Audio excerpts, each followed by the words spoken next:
하이델베르그 요리문답 10주차 문답 함께 살펴보도록 하겠습니다. 먼저 문답 함께 읽겠습니다. 제27문답 질문: 하나님의 섭리란 무엇입니까? 답: 하나님의 전능하고 편지하신 능력입니다. 하나님은 이것에 의해 마치 자신의 손으로 하듯 하늘과 땅과 모든 피조물을 보존하고 다스리십니다. 따라서 약초와 풀, 비와 가뭄, 풍년과 흉년, 양식과 음료, 건강과 질병, 부와 가난, 그뿐 아니라 모든 것은 우연히 오는 것이 아니라 그의 아버지 같은 손길로 임합니다. 제28문 질문: 하나님은 모든 것을 창조하시고 섭리로 여전히 붙드심을 아는 것은 우리에게 어떤 유익이 됩니까? 답: 우리는 역경 속에서 인내하고 번영 속에서 감사하며 이후로 우리 앞에 닥칠 어떤 일에 대해서도 우리의 신실한 하나님 아버지께 확실한 신뢰를 둘 수 있습니다. 어떠한 피조물도 우리를 그의 사랑에서 끊을 수 없는데 모든 피조물이 그의 장중에 확고히 있어 그의 뜻이 아니면 조금도 움직일 수 없기 때문입니다. 하나님께서 전지전능하시다. 전지전능하시다는 전능하신 하나님이시다라는 것을 보여주는 또 다른 성경의 대표적인 가르침이죠. 하나님이 만들어진 세상을 보존하시고 다스리신다는 것. 그분 관련 성경 가르침 말 간략하게 요약하게 소개하고 있는 문답인데요. 오늘 그 부분 함께 생각해 보도록 하겠습니다. 우리가 지금 사도신경 첫 번째 고백이죠. 전능하신 천지를 창조하시는 하나님 아버지를 내가 믿습니다. 네, 전능하시다라는 것을 보여준 대표적인 사건으로 우리가 지난주 살펴봤던 것이 하나님께서 모든 만물에게 생명을 공급하시고 그 존재의 의미를 부여하신 창조하신 분이시다라는 것. 저는 살펴봤던 거고요. 그의 창조와 더불어서 그의 전능하심을 또다시 보여주는 대표적인 성경의 가르침이 그가 단순히 창조하실 뿐만 아니라 보존하시고 다스리시더라는 그것을 어려운 신학적 표현으로 섭리라고 하는데요. 성경은 그 섭리를 어떻게 보여주고 있는가? 또 그것이 가르치는 중요한 이해가 뭔가 먼저 간단히 살펴보면요. 시편 105편 9절 말씀입니다. 여호와께서 모든 것을 선대하시며 그 지으신 모든 것에 긍휼을 베푸시는도다. 모든 것에게 선을 행하시고 지으신 모든 것에 긍휼을 베푸시는도다. 만드시고 그냥 떨어져 계신 분이 아니시고 여전히 거기에 선을 베푸시고 그것에 긍휼을 베푸시는 하나님이시다는 그의 보존과 통치를 담은 대표적인 표현이 계속 보면요. 15절 16절 말씀 145편 15절 16절인데요. 모든 사람의 눈이 주를 앙망하오니 주는 때를 따라 그들에게 먹을 것을 주시며 손을 펴사 모든 생물의 소원을 만족하게 하시나이다. 때를 따라 먹을 것을 준다는 것. 근데 사실 때를 따라 먹을 것을 주는 것은 자연의 질서에 따라서 우리로 치면 사계절이 있으니까 열매를 거둘 때가 되면 열매가 거두 자연의 질서에 따라서 우리가 먹고 사는 거 아닙니까? 성경은 그렇게 가르치고 있지 않습니다. 질서라는 것이 결국 사실 하나님께서 어떻게 보존하고 계시고 어떻게 통치하시는 것을 나타내는 한 모습이죠. 우리가 이해할 수 있는 질서가 있다는 것은 우리 그 질서가 있기 때문에 질서로 우리는 충분해. 그거를 의미하는 게 아니죠. 사실 우리가 사람이 살아가는 모습에서 질서가 얼마나 금방 쉽게 깨져버릴 수 있는지를 굉장히 간단한 일상에서도 우리가 분명히 확인을 할 수가 있는데 그 온 세상이 질서를 유지하고 그 가운데 생명을 공급하고 유지되어진다는 것. 그게 물리 질서도 있지만 화학 질서 다양한 심지어는 우리가 이해를 다 하지도 못하는 어떤 질서가 그 가운데 생명이 유지되고 있다는 것. 보이지 않는 손길을 분명히 확인하는 그런 모습이고 때를 따라 먹을 것을 지금 손을 펴서 소원을 만족시키고 그 생을 이어가시는 하나님 보존과 통치. 성경 분명히 그것을 가르치고 있고요. 아까도 얘기한 것처럼 그걸 신학적인 표현으로 섭리라고 한다라는 것. 그러면 하나님 섭리는 하나님께서 그렇게 보존하고 통치하신 것은 하나님의 어떤 모습을 보여주시는 것. 대표적인 전능하신 그가 얼마나 능력이 큰지를 단순히 만들고 나서 손을 떼고 하는 것이 아니고 그 모든 능력을 가지고 만들어진 모든 것 가운데 그 선하신 뜻을 이루어 가시더라. 이사야 46장 10절 말씀입니다. 내가 시초부터 종말을 알리며 아직 이루지 아니한 일을 옛적부터 보이고 이르기를 나의 뜻이 설 것이니 내가 나의 모든 기뻐하는 것을 이루리라 하였노라. 시작할 때 끝을 알리시는 시작할 때 하나님 계획하신 것이 끝까지 그렇게 이루어진다는 것을 의미 시작을 그가 하셨다라는 것을 창조를 확인하는 거죠. 그런데 다시 거기서 끝나는 것이 아니고 나의 뜻이 설 것이고 모든 기뻐하는 것을 이루실 것이다. 그 통치 가운데 그 전능하신 능력을 그렇게 나타내시고요. 그가 실제로 얼마나 능력이 크신지를 또다시 확인하는 것이 그가 보존하시고 통치하신다는 아울러서 보존하시고 통치하신다라는 것은요. 하나님이 어느 곳에나 계신다는 그 어떤 사소한 것도 하나님의 계획 밖에 하나님 손길 밖에 벌어지는 것이 없다라는 것을 의미하는 것이 사도행전 17장 24절 25절입니다. 우주와 그 가운데 있는 만물을 지으신 하나님께서 천지의 주제이시니 손으로 지은 전에 계시지 아니하시고 25절 또 무엇이 부족한 것처럼 사람의 손으로 섬김을 받으시는 것이 아니니 이는 만민에게 생명과 호흡과 만물을 친히 주신 이심이라. 모든 사람에게 생명과 호흡과 만물을 친히 주시는 분이시다라는 것. 하나님 그런 분이 사람의 이해에 의해서 조성된 손으로 지은 전에 계시는 분이 아니시다는 것. 성전이라는 것, 우리 전에 살펴봤지만 성전이라는 것이 결국 사람이 이해하는 신학에 입각을 해서 그 신이 어떤 존재인지 어떻게 활동하는지가 담겨져 있는 게 성전이거든요. 손으로 지은 전에 계시지 않는다는 것은 결국 사실은 사람의 손에 의해서 만들어진 신이 아니다. 더불어서 사람이 도움이 필요해서 그걸로 존재하는 신이냐 그것도 아니. 오히려 그가 중심이 되고 그가 주인이 되어서 만들어진 모든 것이 만들어진 모든 사람이 결국 그의 도움을 쫓아서 그의 능력을 쫓아 살아가고 있다는 것. 그러면 만들어진 모든 것이라고 하는 사실 우리는 소위 이제 우리가 과학적 지식을 가지고 지구가 동그란 구체 행성이다라는 거 알고 지금 내가 여기 살고 있으면 반대쪽으로 사람이 살고 있어요. 나에게 놀라운 역사를 은혜 베푸시는 하나님인데 동시에 반대쪽에 있는 사람에게도 그가 복음 안에서 영원한 하나님 나라를 갈 수 있도록 역사를 행하시고 계신 하나님입니다. 사실 모든 것을 알고 계시고 그 생명과 호흡을 공급하시는 통치 가운데 있다는 것. 결국 그게 사실 편재한다는 모든 곳에 계시는 분이시다. 놀라운 신비죠. 그러나 하나님께서 보존하시고 통치하신다라는 건요. 실제로 그런 사실들을 확인. 전 모든 능력을 가지고 계실 뿐만 아니라 그는 어디 곳에 계셔서 그 모든 것에 간섭하시고 그의 기뻐하신 뜻을 이루어가시는 분이시더라. 기본적으로 성경에서 가르치고 있는 하나님 보존과 통치에 대한 이해인데요. 그러면 실제로 여기서 성경은 또한 어떤 이해들을 확장해서 가르치고 있는가? 우리가 살아가는 모든 것은 하나님의 질서에 따라서 움직이고 있다. 하나님 통치에 의해서 움직이고 있다. 마태복음 6장 26절 말씀입니다. 공중의 새를 보라. 심지도 않고 거두지도 않고 창고에 모아들이지도 아니하되 너희 하늘 아버지께서 기르시나니 너희는 이것들보다 귀하지 아니하냐. 공중의 새를 소위 말하는 아주 미약한 존재죠. 그럼에도 불구하고 그냥 소위 말하는 시절을 쫓아 살아가고 근데 심지도 않고 거두지도 않고 독특하게 자기 질서를 가지고 살아가고 있어요. 그냥 쟤는 저렇게 생긴 애인가 보다라고 하는데 사실은 그게 뭐냐? 하나님 아버지께서 기르시는 거다. 고유한 특성을 부여해서 질서를 그 가운데 허락하시고 그것을 쫓아서 그 존재는 살아가고 있으며 아주 미약한 새 공중의 새조차도 아무렇지도 않은 공중의 새조차도 그렇게 살아가고 있다. 실제 만들어진 모든 것이 하나님 통치 가운데 하나님 질서 가운데 살아가고 존재하고 살아가고 있다는 것. 실제로 그리고 그 하나님의 질서는 그 자연의 질서는 하나님 통치와 때때로는 사실은 충돌한다기보다는 하나님 그 초월적인 일들을 하시죠. 우리가 출애굽기 살펴보면서 보자면요, 하늘로부터 양식이 내려지는 그런 초월적인 일들이 발생합니다. 구원의 길을 내시는데 바다가 갈라지고 바위에서 물이 나고 하는 그런 일들이 경험되어집니다. 그런 초월적인 일을 하나님께서 하시죠. 그러나 더불어서 그는 그의 질서 안에 만들어진 질서 안에 하나님 통치를 보존을 펼쳐내시고요. 실제로 그것이 하나님이 어떻게 만들어진 세상을 다스리고 계시고 돌보시고 계신 것을 보여주고 있는 것.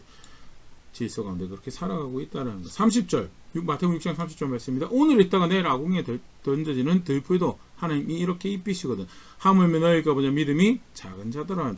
마찬가지죠. 공중의 새처럼 미약한 존재인 들풀조차도 하나님의 통치 가운데 우리가 살아가는 모든 모습이 쉽게 말해서 그 하나님의 통치 가운데 있다는 것.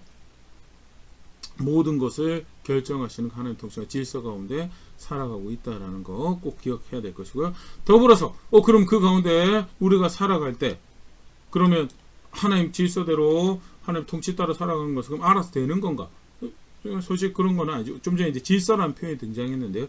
그렇기 때문에 우리도 그 질서 안에 살아가는 것이 우리가 그 섭리를 안다라고 할 때 살아가야 될 대표적인 모습이다라는 거예요. 마태복음 10장 29절 말씀입니다. 참새 두 마리가 하나 쌀이온에 팔리지 않느냐. 그러나 너희 아버지께서 허락하지 아니하시면 그 하나도 땅에 떨어지지 아니하리라. 그래서요. 새를 잡아서 팔고 그것으로 생업을 하는 사람이 참새 두 마리가 하나 쌀이 팔리는 것을 결정하는 것처럼 그렇게 보여집니다. 그런데 실상은 그의 수고에 의해서 그게 그렇게 결정이 되어지고 그걸로 인해서 그가 또한 생을 유지하는 것 같은데, 그런데 그 두 마리가 잡혀서 팔리는 것조차도 하나님께서 허락하지 않으시면 발생하는 일이 아니다. 모든 것이 하나님께서 결정하신 통치 가운데 있는 것이다 라고 다시 한번 분명히 확인을 하죠. 오늘 우리가 살펴보고 있는 섭리라는 주제 가운데서 보존하시고 통치하시는 그 가운데 우리가 살아가고 있는 것, 단순히 만들 뿐만 아니라 그의 간섭 가운데 살아가는, 그가 그의 뜻을 이뤄가는 현장 가운데 살아가는 우리의 일상이구나라는 것을 확인한데요. 그 이야기가 거기서 끝나지 않아요. 그러면 사실 만들어지는 것, 사람도 사실 다 그렇게 되는 거 아니냐? 그러면 그냥 대충 넉넉고 있어도 안일하게 살아도 되는 거겠네. 아니요. 그렇기 때문에 우리가 가져야 될 삶의 모습이 있다는 거. 마태복음 10장 30절부터 쭉 보면요. 너희에게는 머리털까지 다 세시면 하나님께서 그렇게 다 알고 계시고 다 다스리고 계시고 간섭하고 계시고 통치하고 계신 분이시다라는 거. 그렇기 때문에 31절 두려워하지 말라. 너희는 많은 참새보다 귀하니라. 예. 우리가 알지 못하는 시간들을 살아가죠. 어제를 경험했다고 해서 내일에 대한 확신이 있나요? 작년을 경험했다고 해서 내일에 대한 확신이 있나요? 없어요. 그런 거 없어요. 그러니까 뭐 먹고 살지 기본적으로 이때여서 의존해서 살아가는 사람이다 보니까 내일을 어떻게 살아야 되지, 그 다음 한 달을 어떻게 살아야 되지, 그 다음 1년 어떻게 살아야 되지, 생존에 대한 아주 쉽게 드는 두려움들이 있습니다. 그럼에도 불구하고 그게 두려워할 바가 되지 않는다. 왜? 하나님 통치하시는, 너에게 아들을 보내주셔서 너희 구원이 되신 그 하나님이 통치하는 세상에 살고 있지 않느냐는. 그래서 하나님으로부터 오지 않은 그런 불필요한 세속적인 하나님이 없는 이방인들이 하는 두려움을 가지지 말라라는 것이 첫 번째, 그 통치를 안다라고 할 때 살아가는 백성. 반대로 그렇다면 어떻게 살아가야 되느냐? 두려움도 없이 그러면 그냥 막 살아가는 건가? 아니죠. 마태복음 10장 32절 33절 말씀입니다. 누구든지 사람 앞에서 나를 시인하면 나도 하늘에 계신 내 아버지 앞에서 그를 시인할 것이요. 누구든지 사람 앞에서 나를 부인하면 나도 하늘에 계신 내 아버지 앞에서 그를 부인하리라. 하나님 존중받아야 돼. 그렇게 통치하고 보존하시면 나의 생명이 되신 하나님을 존중하고 경외하며 여기서 이제 시인이라고 인정하는 그런 삶을 살아가는 것이 요구되어지는 것이, 그게 통치하시는 하나님을 아는 백성이 살아가는 모습. 그걸 다르게 표현하면요, 순종하는 거죠. 작년에는 사실 우리 이 대목에서 룻을 우리 같이 생각을 했었었는데요. 룻 이야기 다시 한번 이렇게 생각을 해보면요, 결국 순종하는 룻을 통해서 하나님께서 하는 뜻을 이루어 가시더라는 거예요. 쫄딱 다 망해서 왔는데, 어떻게 보면 굉장히 수치와 모욕을 받는 자리 같지만 룻이 시어머니 나오미의 이렇게 명령을 쫓아서 순종해 갈 때 하나님께서 그 가운데 하는 선하신 하나님 뜻을 이루어 가더라는, 섭리와 관련해서 대표적으로 성경에서 그 하나님의 놀라운 통치와 보존의 역사를 확인하는 말씀이 룻인데, 섭리와 통치 펼치신다고 해서 그냥 넉넉고 살아가는 것을 의미하는 것이 아니고, 그럴 땐 두려움과는 싸워가되 반대로 그 질서 가운데 자신의 자리에 살아갈 것들, 순종함으로 살아가는 것이 마땅히 살아가야 돼. 그게 사실은 하나님이 섭리하시는 분, 그게 통치하시는 보존하시는 분이신 걸 알 때 만들어진 사람이 자기 자리를 지키는 모습, 분명한 바른 이해다. 더불어서 하나님께서 통치하시는 세상이다라고 할 때 또한 이렇게 구분해서 알고 있어야 될 부분들이 있는데요. 그때 하나님께서 은혜를, 이 땅에 살아가고 있는 사람들 은혜를 베풀 때 일반적인 은혜가 있고 특별한 은혜가 있다. 마태복음 5장 45절 같은 일반적인 은혜를 이야기를 하죠.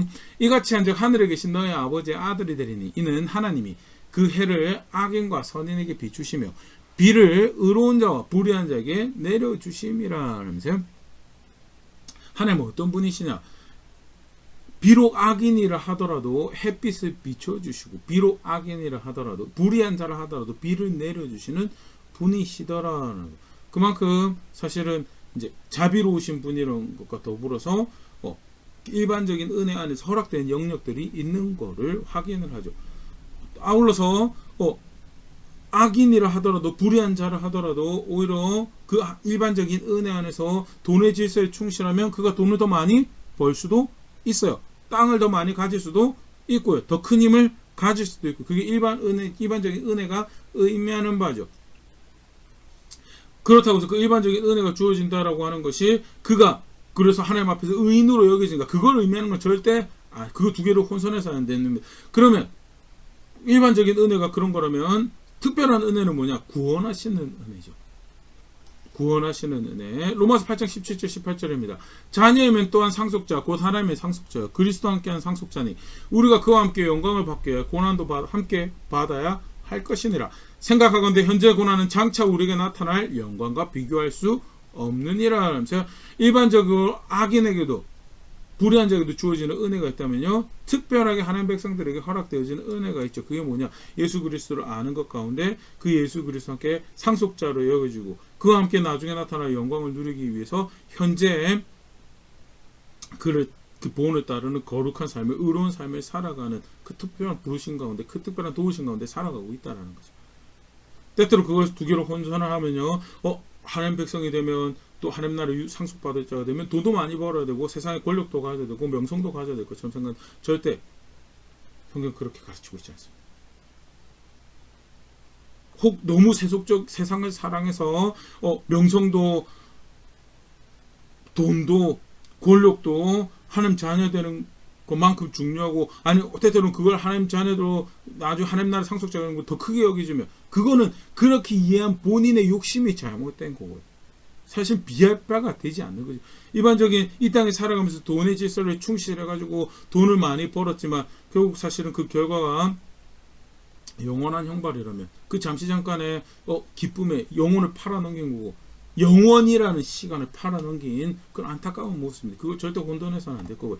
그러나 분명한 것은 하나님은 악인에게도 불의한 자에게도 햇볕을 비를 내려주시는 상상할 수 없는 신비로운 일반적인 은혜인데요. 근데 그게 특별한 은혜를 대체하지는 않아요. 특별한 은혜는요, 비록 이 땅에서 좀 약해 보이고 유력하지 않아 보이더라도 구원하신 하나님 말고 그 본을 따른 순전한 걸음, 나중에 영광을 위해서 그 순전한 걸음을 가지고, 그게 사실 오히려 더 큰 은혜고 타임 통치 가운데 우리가 또 가져야 될 중요한 이해죠. 통치하시고 보존하신 세계입니다. 그렇기 때문에 하나님 백성이 더 잘 나가야 될 것처럼 우리가 쉽게 생각할 수가 있는데요, 성경 절대 가르치고 있지 않다는, 오히려 하나님 법을 따르는 하나님 백성들은 하나님이 대적하는 세상에서 많은 피해를, 어려움을 당할 수 있다라는 것이 성경에서 가르치는 법. 마치 이 땅에서 하나님 나라 유토피아가 이루어져야 될 것 같은 기대는요, 성경에서 가르친 기대가 절대 아니다라는 것. 사실 하나님 섭리와 관련해서 또 우리가 알고 있어야 될 중요한 이유죠. 모든 것이 하나님 통치 가운데 살아가고 있고, 그 통치 하나님 자연의 질서는 서로 배격되는 것이 아니고 하나님께서 그 질서를 사용하시며 보존하신 통치하신 뜻들을 나타내신다라는. 실제로 하나님께서 그렇게 모든 것을 통치하고 살아갈 때 사람은 그러면 아주 극에 달하는 수동적인 자세로만 살아가는 건가? 아니요. 능동적인 자세로 하나님 뜻 가운데 자신의 자리를 지켜가는 대표적인 것이 질서에 순종하는 그 모습을 살아가는 것이, 이게 하나님 존중하는 모습이고 통치하신 하나님은 내 머리카락 하나도 세심바 되신 하나님은 아는 백성의 모습이다. 또 하나님 통치 가운데 일반적인 은혜가 있는데, 일반적인 은혜는 사실은 불의한 사람도 악한 사람도 누릴 수 있는 거다. 그러나 하나님 백성에 향한 특별한 은혜가 있는데, 그거는 구원의 은혜고 영원한 나라를 향해 인도해 가시는 그런 은혜더라.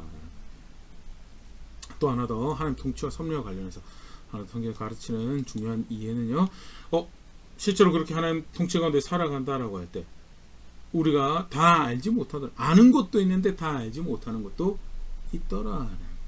신명기 29장 29절 말씀입니다. 감추어진 일은 우리 하나님 여호와께 속하였거니와 나타난 일은 영원히 우리와 우리 자손에게 속하였느니 이는 우리에게 이율법의 모든 말씀을 행하게 하심이니라. 감추어진 일이 있고 나타난 일이 있다는, 나타난 일은 기록된 말씀이죠. 계시로 준 우리에게 주신 말씀, 감춰진 것은 하나님께서 가르치지 않은 거고요. 절대 알 수가 없어요. 분명한 것은 하나님께서 성경을 주셔서 하나님 어떤 분이신 하나님 뜻이 무엇인지 알 수 있도록 기회를 주셨지만 그럼에도 불구하고 감춰진 것이 있고 나타난 것이 있다는 것. 고린도전서 2장 9절 기록된 바 하나님이 자기를 사랑하는 자들을 위해 예비하신 모든 것은 눈으로 보지 못하고 귀로 듣지 못하고 사람의 마음으로 생각하지 못하였다 함과 같으니라. 예비하신 모든 것을 사람은 눈으로 알지 못하고 귀로 알지 못하고 마음으로 알지 못한다는 계시한 것만 알고 있죠. 문제는 모르는 것도 있다는. 그래서 어때요? 알도록 하신 것 안에서 이해하고 그것 따라 순종하고 겸손하게 살아가지만 모르는 것은 모른다고 할 수밖에 없고 모르기 때문에 더욱더 겸손할 수밖에 없는 것이 그게 실제로 하나님 통치하시는 것을 아는 백성이 살아가는 모습.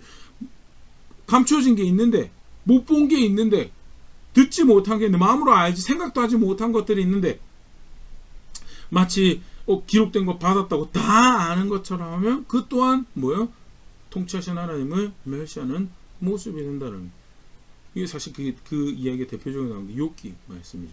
실제로 통치하시고 그렇게 보존하시는 은혜를 보면 섭리의 하나님을 안다라고 할 때 그 하나님을 아는 신앙은요 두 가지로 분명히 극명히 성경에 소개되어 있는 그 하나님을 아는 지혜가 있다는.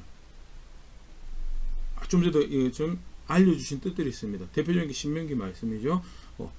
순종하면 복받고 불순종하면 벌받는다. 근데 모든 세상이 그걸로 이해되느냐? 그러지 않더라는. 순종하는 사람이 죄를 짓지 않았는데도 어려운 일을 당하는. 사실 이제 욥의 친구 대만 사람 엘리바스가 한 얘기인데 이게 대표적인 신명기적인 이해로 모든 걸 다 이해하려고 도전한 사람이죠. 욥기 4장 7절입니다. 생각하여 보라. 죄 없이 망한 자가 누구인가? 정직한 자의 끊어짐이 어디 있는가? 내가 보건대 악을 밭갈고 독을 뿌린 자는 그대로 거두나니. 그러면서 시키면서 욥 네가 죄를 지었기 때문에 그렇게 고통당하는 것이다. 죄를 지었기 때문에 하나님께서 그렇게 떨어주시는 거다라고 이야기를 하는 거죠. 그래서 네가 잘 생각하고 회개할 거리 회개하라고 하는데 실상 우리가 욥을 보면 욥이 잘못해서 발생한 일이 아니에요. 그럼에도 불구하고 자기가 알고 있는 것 안에서 모든 것을 설명해 보려고 하는 것, 그 또한 교만이다라는.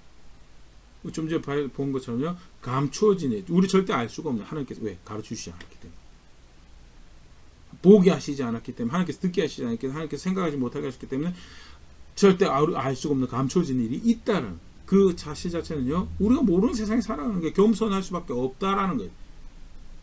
겸손할 수밖에 없고, 대신에 그렇다고 하면 모르는 것만 보고 이게 몰라서 어떡하지, 그게 아니고 가르쳐 주신 것 안에서 우리가 행해야 될 길은 분명하게 있는 거죠. 그래서 가르쳐 주신 것 안에서 행할 일은 그거 행하고 대신에 모르는 것은 모른다라고 이야기하는 지혜를 가지고 살아야 되는 그게 통치하시는 분이 계신다라는 것을, 보존하시는 분이 계신다라는 것을 아는 사람이 살아가는 거죠. 좀 전 엘리바스의 예는요, 자기 이해 안에 다 집어넣고 설명하려고 하는 사람이었고, 반대로 욥은 계시 가운데 내가 아는 것이 없는 세상에 살아가고 있군요. 욥 42장 3절 말씀입니다. 무지한 말로 이치를 가른 자가 누구니까? 나는 깨닫지도 못한 일을 말하였고 스스로 알 수 없고 헤아리기도 어려운 일을 말하였나이다. 하나님께서 욥에게 나타나셔서 욥이 왜 이런 일을 당하는지에 대해서 하나도 설명하지 않으십니다. 반대로 하나님께서 하시는 말씀이 뭐냐? 네가 알고 있는 세상에 살고 있는 땅을 조성할 때 네가 거기 있었느냐? 세상을 만들 때 네가 거기 있었느냐? 아니, 본 적이 없습니다. 내가 알지 못하는 세상에 살아가고 있구나. 내가 무지하고 나는 깨닫지도 못하고 알 수도 없는, 헤아릴 수도 없는 것들을 내가 마치 아는 것처럼 이야기했습니다라고 이야기한 게 욥의 반응이고요. 그게 사실은 통치하시는 하나님 계신다라고 할 때 그가 감춰진 것들을 그 가운데 경영하신 분이라는 것을 안다라고 살아갈 수 없는 지혜죠. 절대 그렇기 때문에 아무것도 할 수 없다라는 게 아니고 이미 주신 뜻이 있으면 기록하셔 주신 말씀, 그 가운데 우리가 해야 될 것은 분명히 하되,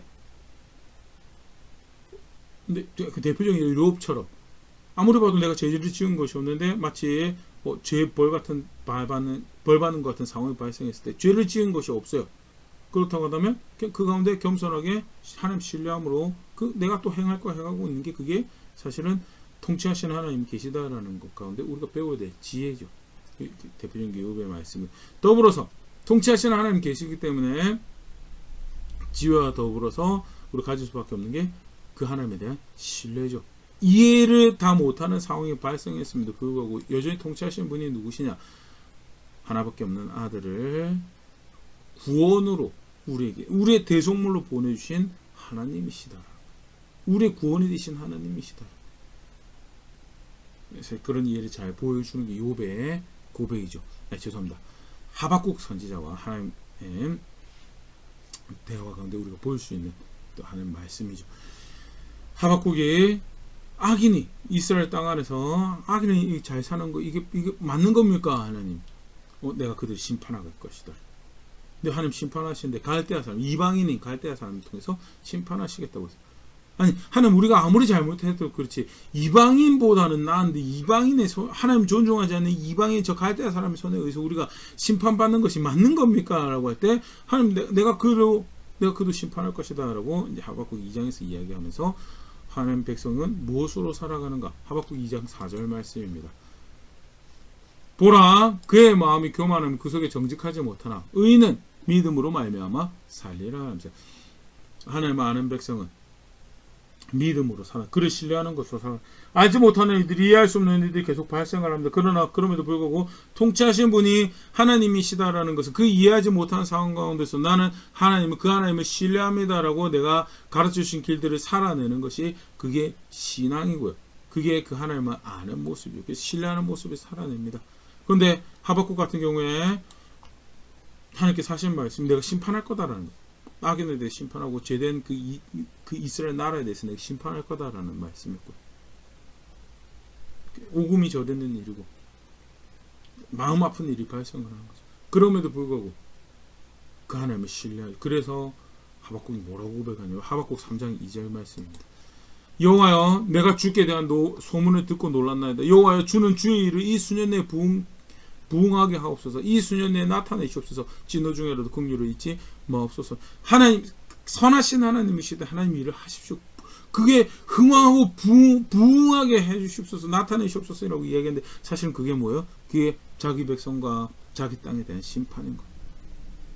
비록 그 하나님에 대해서 신뢰해서 그 고백을 하지만 할 수밖에 없는 진노 중에라도 긍휼을 잊지 말아 달라라고 이야기하는 거죠. 여기 이게 하나님 하박국이 부응이라는 단어를 사용하는 배경이 되는 이유고 철저한 신뢰에 대한 고백이다라는 거 눈여겨볼 수 있으면 좋고 그래서 이렇게 고백하고 난 다음에 이 고백이 어떻게 마무리되어진가 하박국 3장 17절 19절 비록 무화과 나무가 무성하지 못하며 포도나무에 열매가 없으며 감람나무에 소출이 없으며 밭에 먹을 것이 없으며 우리의 양이 없으며 외양간에 소가 없을지라도 나는 여호와로 말미암아 즐거워하며 나의 구원의 하나님을 말미암아 기뻐하리로다. 주 여호와는 나의 힘이시라. 나의 발을 사슴과 같게 하사 나로 나의 높은 곳에 다니게 하시리로다. 이 노래는 지휘하는 사람을 위하여 내 수금에 맞춘 것이라. 비록 내가 수강 열매를 거두지 못하고 외양간에 소가 없고 먹을 것이 없더라도 하나님께서 기뻐할 것입니다. 그가 다스리는 분이시고 그는 항상 선하시고 항상 의로우신 분이시고 내가 그를 신뢰합니다. 그래서 내가 그 하나님을 인해서 뛰어다닐 것이고 기뻐할 것입니다 라고 이야기하는 것이 하박국의 고백이고 사실은 그가 통치하시는 세계에 살고 있다라고 할 때 우리가 가져야 되는 지혜와 신뢰의 모습 다르고 이게 신앙이죠.